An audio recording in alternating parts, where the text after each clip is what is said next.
أعوذ بالله من الشيطان الرجيم. بسم الله الرحمن الرحيم. أتل ما أوحي إليك من الكتاب وأقم الصلاة إن الصلاة تنهى عن الفحشاء والمنكر ولذكر الله أكبر والله يعلم ما تصنعون. ولا تجادلوا أهل الكتاب إلا بالتي هي أحسن إلا الذين ظلموا منهم وقولوا آمنا بالذي أنزل إلينا وأنزل إليكم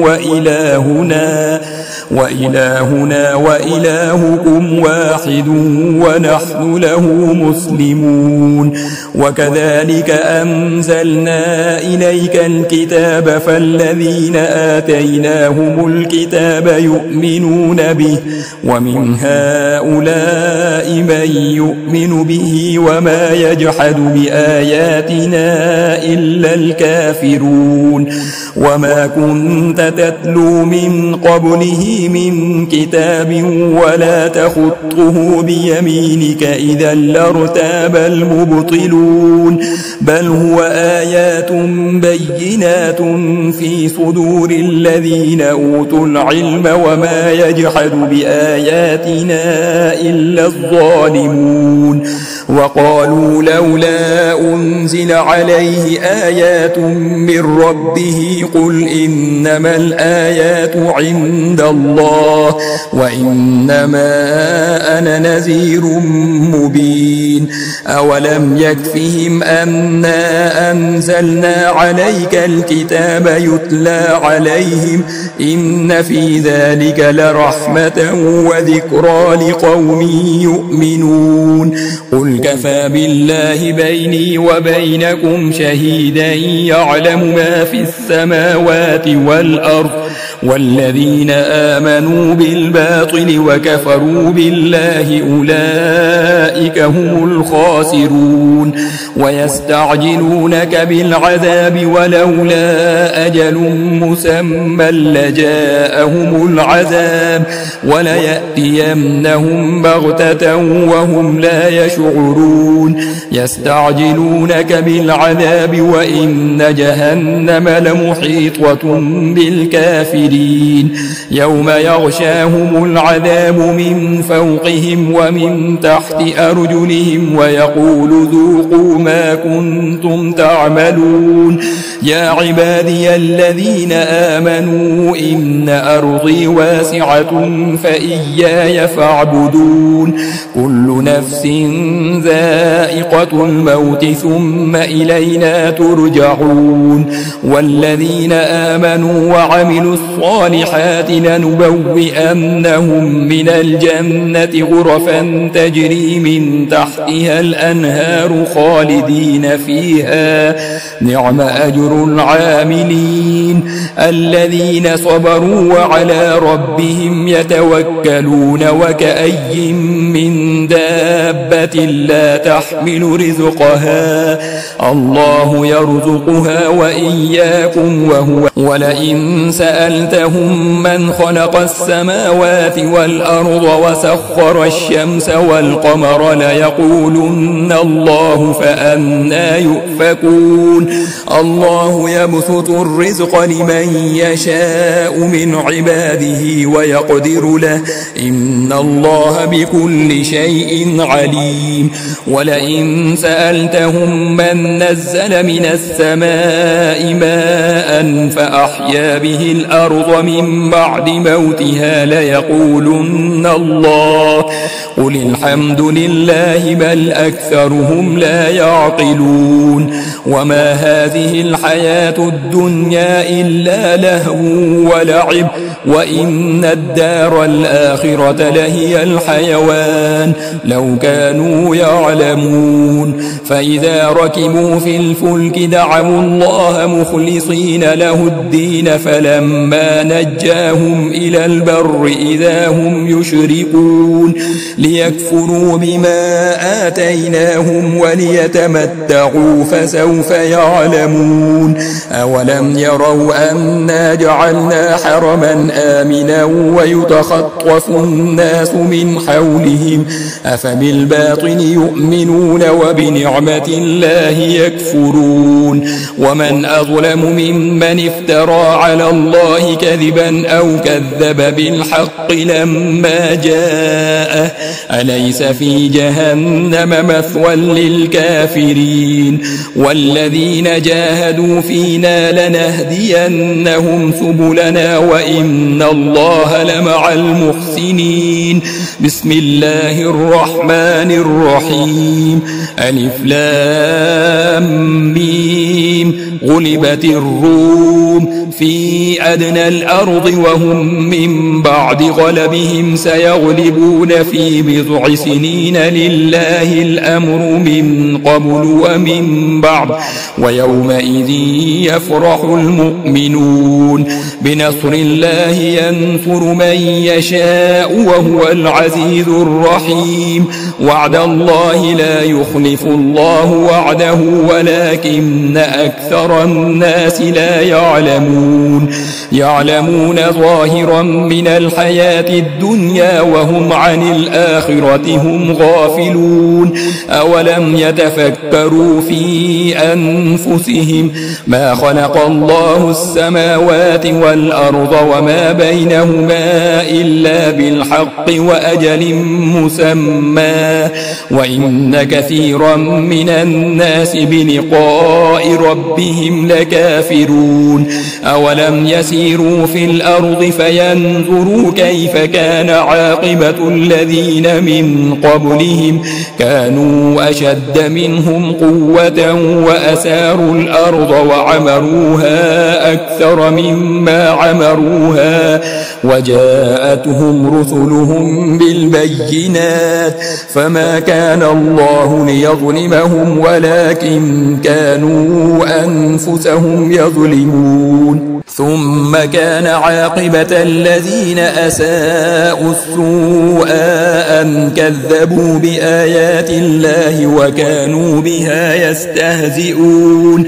الله يبدأ الخلق ثم يعيده ثم إليه ترجعون ويوم تقوم الساعة يبلس المجرمون ولم يكن لهم من شركائهم شفعاء وكانوا بشركائهم كافرين ويوم تقوم الساعة يومئذ يتفرقون فأما الذين آمنوا وعملوا الصالحات فهم في روضة يحبرون وأما الذين كفروا وكذبوا بآياتنا ولقاء الآخرة فأولئك في العذاب محضرون فسبحان الله حين تمسون وحين تصبحون وله الحمد في السماوات والأرض وعشيا وحين تظهرون يخرج الحي من الميت ويخرج الميت من الحي ويحيي الأرض بعد موتها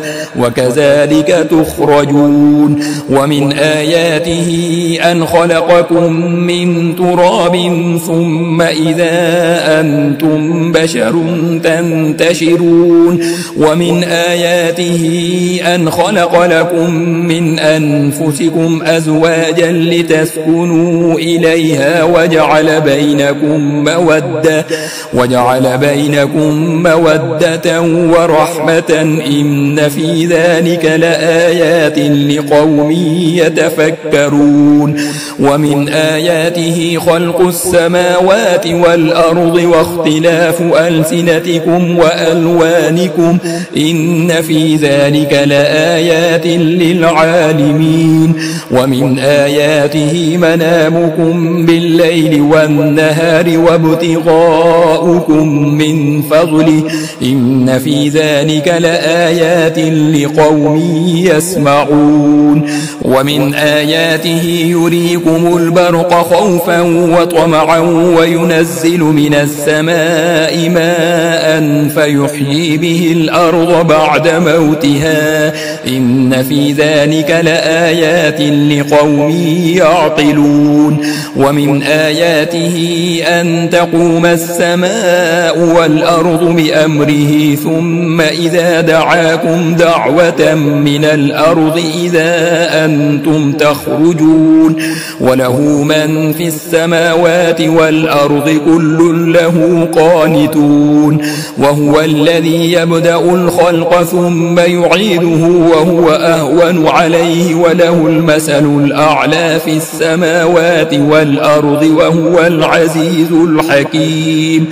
ضرب لكم مثلا من أنفسكم هل لكم مما ملكت أيمانكم من شركاء فيما رزقناكم فأنتم فيه سواء تخافونهم كخيفتكم أنفسكم كذلك نفصل الآيات لقوم يعقلون بل اتبع الذين ظلموا أهواءهم بغير علم فمن يهدي من أضل الله وما لهم من ناصرين فأقم وجهك للدين حنيفا فطرة الله التي فطر الناس عليها لا تبديل لخلق الله ذلك الدين القيم ولكن أكثر الناس لا يعلمون منيبين إليه واتقوه وأقيموا الصلاة ولا تكونوا من المشركين من الذين فرقوا دينهم وكانوا شيعا كل حزب بما لديهم فرحون وإذا مس الناس ضر دعوا ربهم منيبين إليه ثم إذا أذاقهم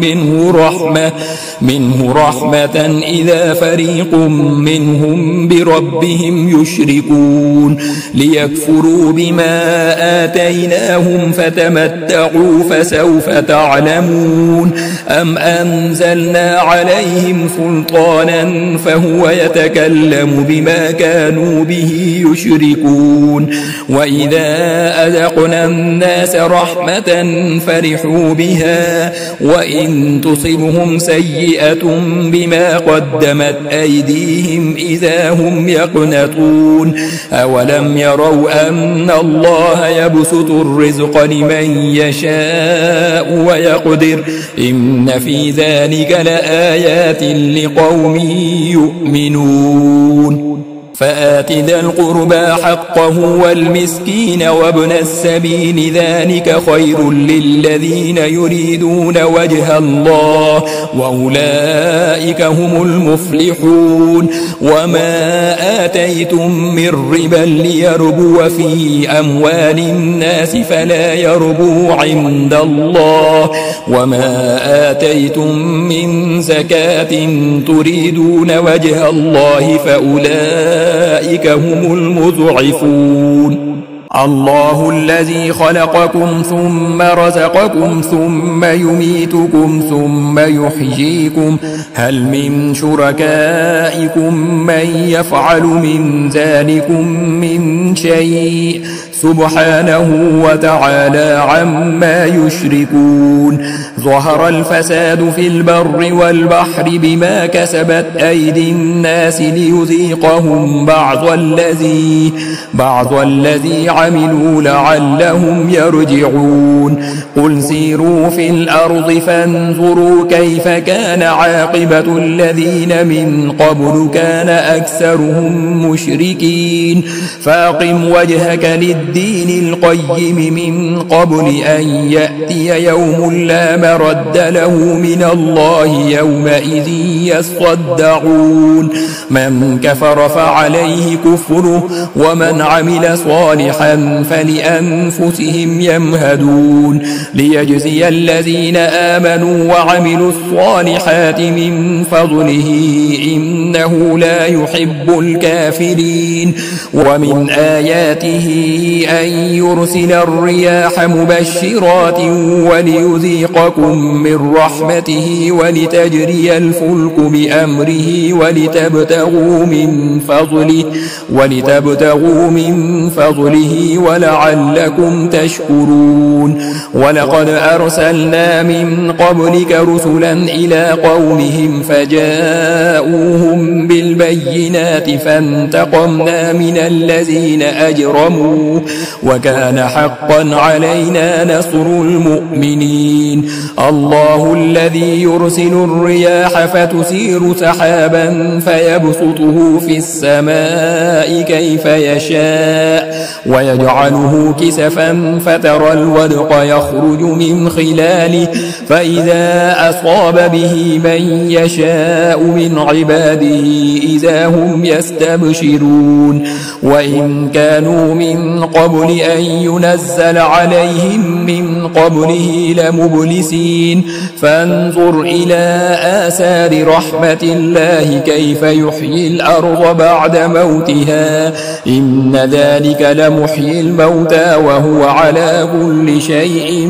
قدير. ولئن أرسلنا ريحا فرأوه مصفرا لظلوا من بعده يكفرون فإنك لا تسمع الموتى ولا تسمع الصم الدعاء إذا ولوا مدبرين. وما أنت بهاد العمي عن ضلالتهم إن تسمع إلا من يؤمن بآياتنا فهم مسلمون. الله الذي خلقكم من ضعف ثم جعل من بعد ضعف قوة ثم جعل من بعد قوة ضعفا وشيبة يخلق ما يشاء وهو العليم القدير. ويوم تقوم الساعة يقسم المجرمون ما لبثوا غير ساعة كذلك كانوا يؤفكون. وقال الذين أوتوا العلم والإيمان لقد لبثتم في كتاب الله إلى يوم البعث فهذا يوم البعث ولكنكم كنتم لا تعلمون. فيومئذ لا ينفع الذين ظلموا معذرتهم ولا هم يستعتبون. ولقد ضربنا للناس في هذا القرآن من كل مثل ولئن جئتهم بآية ليقولن الذين كفروا إن أنتم إلا مبطلون. كذلك يطبع الله على قلوب الذين لا يعلمون. فاصبر إن وعد الله حق ولا يستخفنك الذين لا يوقنون. بسم الله الرحمن الرحيم. ألف لام ميم. تلك آيات الكتاب الحكيم هدى ورحمة للمحسنين الذين يقيمون الصلاة ويؤتون الزكاة وهم بالآخرة هم يوقنون. أولئك على هدى من ربهم وأولئك هم المفلحون. ومن الناس من يشتري لهو الحديث ليضل عن سبيل الله بغير علم ويتخذها هزوا أولئك لهم عذاب مهين. وإذا تتلى عليه آياتنا ولى مستكبرا كأن لم يسمعها كأن في أذنيه وقرا فبشره بعذاب أليم. إن الذين آمنوا وعملوا الصالحات لهم جنات النعيم خالدين فيها وعد الله حقا وهو العزيز الحكيم. خلق السماوات بغير عمد ترونها وألقى في الأرض رواسي أن تميد بكم وبث فيها من كل دابة وأنزلنا من السماء ماء فأنبتنا فيها من كل زوج كريم. كريم هذا خلق الله فأروني ماذا خلق الذين من دونه بل الظالمون في ضلال مبين ولقد آتينا لقمان الحكمة أن اشكر لله ومن يشكر فإنما يشكر لنفسه ومن كفر فإن الله غني حميد وإذ قال لقمان لابنه وهو يعظه يا بني لا تشرك بالله إن الشرك لظلم عظيم ووصينا الإنسان بوالديه حملته أمه وهنا على وهن وفصاله في عامين أن اشكر لي ولوالديك إلي المصير وإن جاهداك على أن تشرك بي ما ليس لك به علم فلا تطعهما وصاحبهما في الدنيا معروفا واتبع سبيل من أناب إلي ثم إلي مرجعكم فأنبئكم بما كنتم تعملون يا بني إنها إن تك مثقال حبة من خردل فتكن في صخرة أو في السماوات أو في الأرض يأت بها الله إن الله لطيف خبير يا بني أقم الصلاة وأمر بالمعروف وانه عن المنكر واصبر على ما أصابك إن ذلك من عزم الأمور ولا تصعر خدك للناس ولا تمش في الأرض مرحا إن الله لا يحب كل مختال فخور واقصد في مشيك واغضض من صوتك إن أنكر الأصوات لصوت الحمير ألم تروا أن الله سخر لكم ما في السماوات وما في الأرض وأسبغ عليكم نعمه ظاهرة وباطنة ومن الناس من يجادل في الله بغير علم ولا هدى ولا كتاب منير وإذا قيل لهم اتبعوا ما أنزل الله قالوا بل نتبع ما وجدنا عليه آباءنا أولو كان الشيطان يدعوهم إلى عذاب السعير ومن يسلم وجهه إلى الله وهو محسن فقد استمسك بالعروة الوثقى وإلى الله عاقبة الأمور ومن كفر فلا يحزنك كفره إلينا مرجعهم فننبئهم بما عملوا إن الله عليم بذات الصدور نمتعهم قليلا ثم نضطرهم إلى عذاب غليظ ولئن سألتهم من خلق السماوات والأرض ليقولن الله قل الحمد لله بل أكثرهم لا يعلمون لله ما في السماوات والأرض إن الله هو الغني الحميد ولو أن ما في الأرض من شجرة أقلام والبحر يمده من بعده 7 أبحر ما نفدت كلمات الله إن الله عزيز حكيم ما خلقكم ولا بعثكم إلا كنفس واحدة إن الله سميع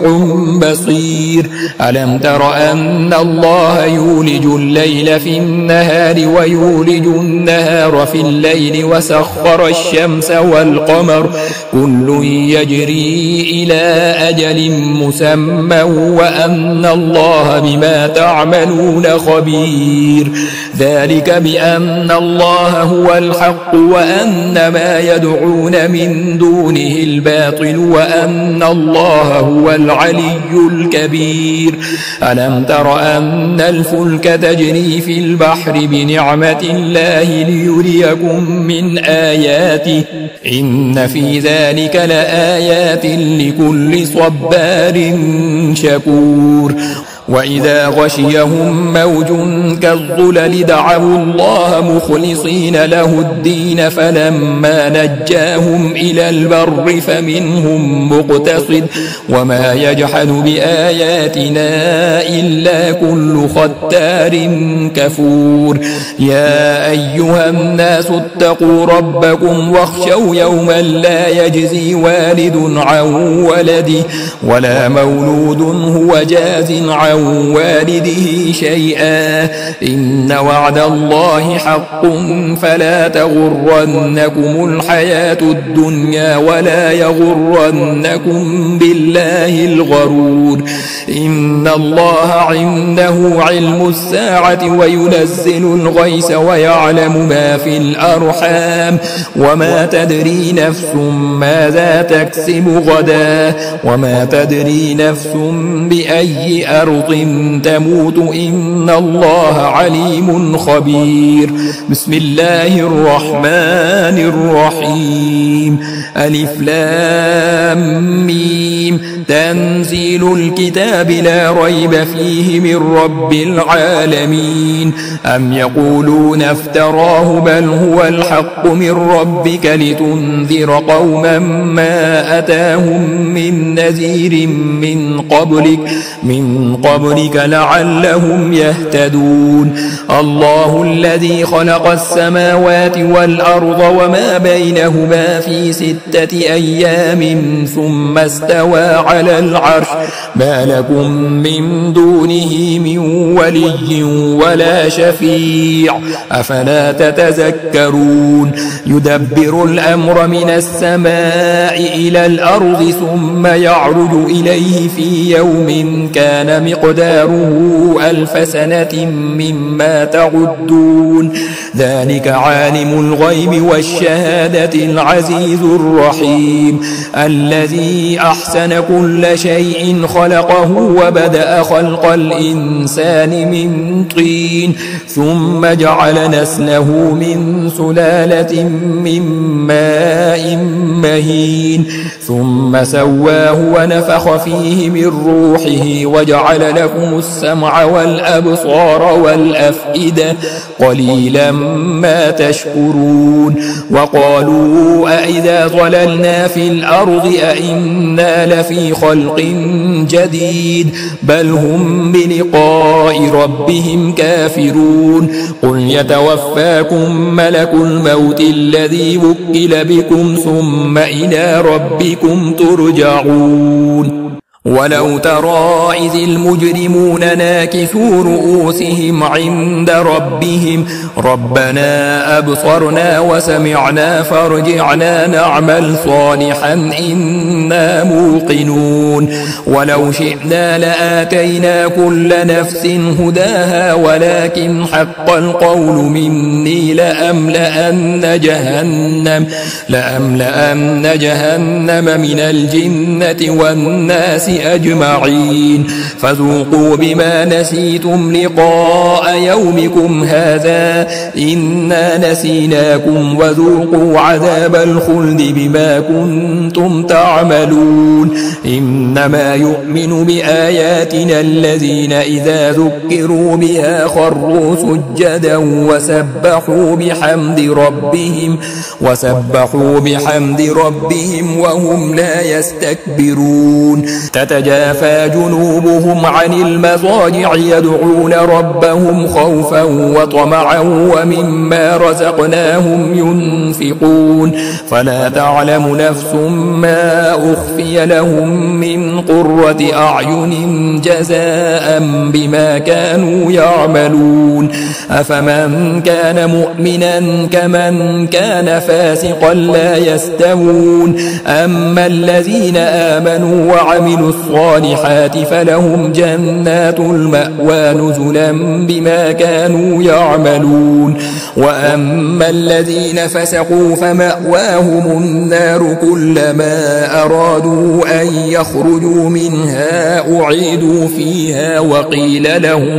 وقيل لهم ذوقوا عذاب النار الذي كنتم به تكذبون. ولنذيقنهم من العذاب الأدنى دون العذاب الأكبر لعلهم يرجعون ومن أظلم ممن ذكر بآيات ربه ثم أعرض عنها إنا من المجرمين منتقمون ولقد آتينا موسى الكتاب فلا تكن في مرية من لقائه وجعلناه هدى لبني إسرائيل وجعلنا منهم أئمة يهدون بأمرنا لما صبروا وكانوا بآياتنا يوقنون إن ربك هو يفصل بينهم يوم القيامة فيما كانوا فيه يختلفون أولم يهد لهم كم أهلكنا من قبلهم من القرون يمشون في مساكنهم إن في ذلك لآيات أفلا يسمعون أولم يروا أنا نسوق الماء إلى الأرض الجرز فنخرج به زرعا تأكل منه أنعامهم وأنفسهم أفلا يبصرون ويقولون متى هذا الفتح إن كنتم صادقين قل يوم الفتح لا ينفع الذين كفروا إيمانهم ولا هم ينظرون فأعرض عنهم وانتظر إنهم منتظرون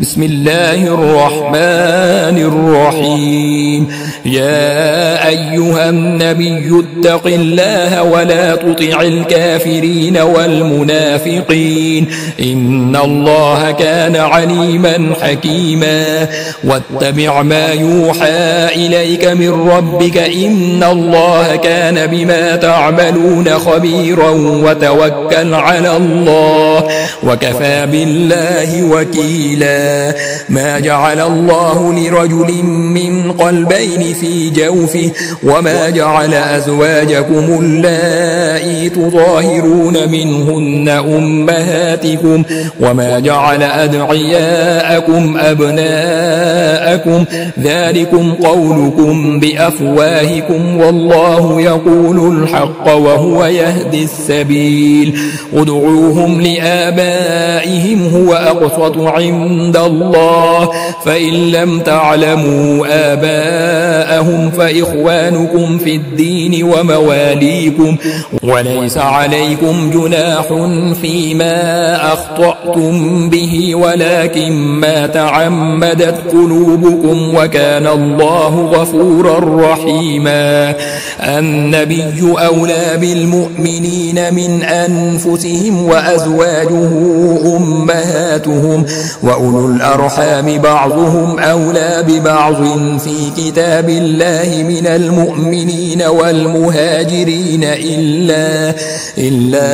أن تفعلوا إلى أوليائكم معروفا كان ذلك في الكتاب مستورا وإذ أخذنا من النبيين ميثاقهم ومنك ومن نوح وإبراهيم وموسى وعيسى بن مريم وأخذنا منهم ميثاقا غليظا ليسأل الصادقين عن صدقهم وأعد للكافرين عذابا أليما يا أيها الذين آمنوا اذكروا نعمة الله عليكم إذ جاءتكم جنود فأرسلنا عليهم ريحا وجنودا لم تروها وكان الله بما تعملون بصيرا إذ جاءوكم من فوقكم ومن أسفل منكم وإذ زاغت الأبصار وبلغت القلوب الحناجر وتظنون بالله الظنونا هنالك ابتلي المؤمنون وزلزلوا زلزالا شديدا وإذ يقول المنافقون والذين في قلوبهم مرض ما وعدنا الله ورسوله إلا غرورا وإذ قالت طائفة منهم يا أهل يثرب لا مقام لكم فارجعوا ويستأذن فريق منهم النبي يقولون إن بيوتنا عورة وما هي بعورة إن يريدون إلا فرارا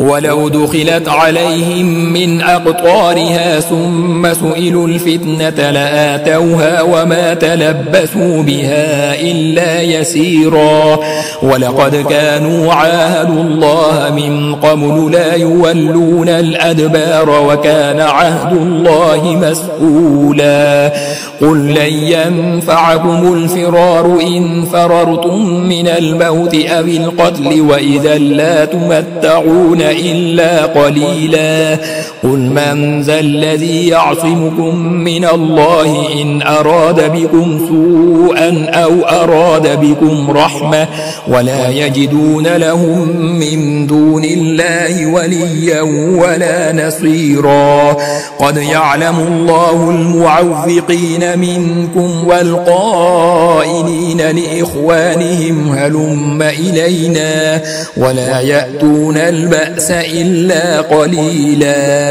أشحة عليكم فإذا جاء الخوف رأيتهم ينظرون إليك تدور أعينهم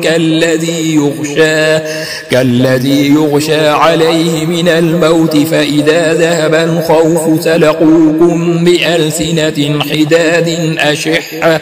أشحة على الخير أولئك لم يؤمنوا فأحبط الله أعمالهم وكان ذلك على الله يسيرا يحسبون الأحزاب لم يذهبوا وإن يأتي الأحزاب يودوا لو أنهم بادون في الأعراب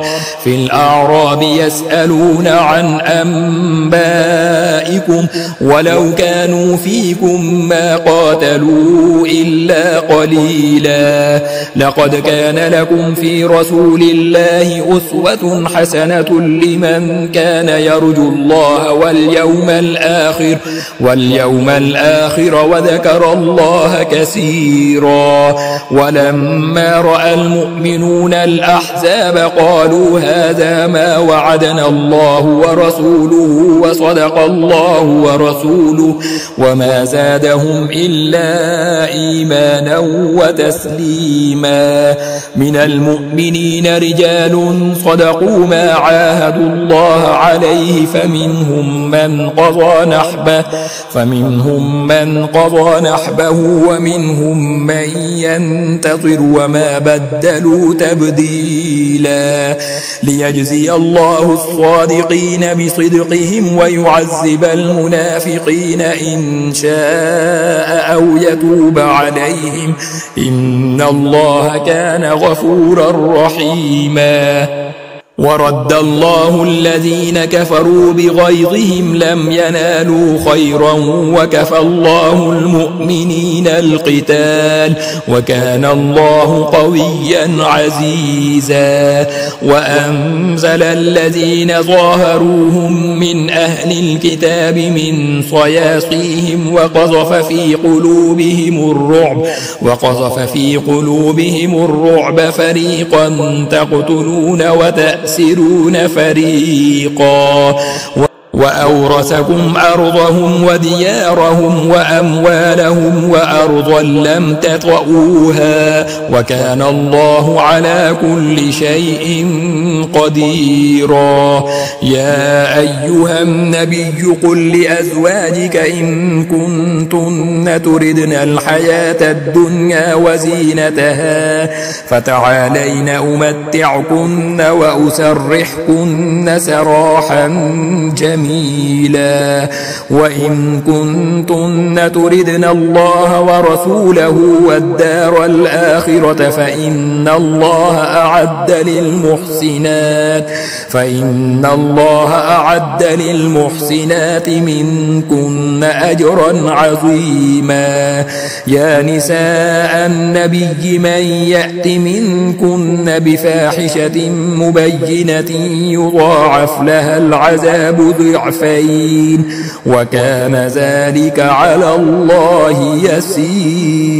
يسيرا